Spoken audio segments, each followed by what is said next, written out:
જય હિન્દ અને જય માતાજી મિત્રો। તો હું છું હર્ષા બારૈયા, તમારું સ્વાગત છે મારા ન્યૂ વ્લોગમાં। આજે તો જો આ સીડી સાફ કરવાની હતી તો હું આવી ગઈ ડોલ લઈને સીડીએ, અને અહીંયા જો ધનવેલ ઉપર દરજીડાએ માળો બનાવ્યો છે,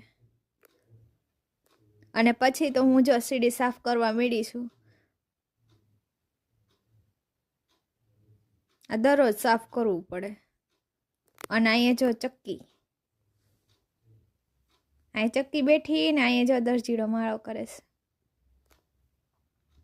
પછી તો મારે ઝાડવાને પાણી પાવાનું હતું, એટલે હું ડોલ લઈને આવી ગઈ બધા ઝાડવાને પાણી પાવા માટે।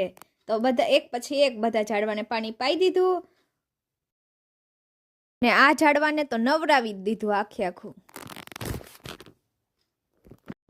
1 કલાક સાફ સફાઈ કરી ત્યારે આ સીડી અને આ ફળિયું ને બધું ધોવાઈ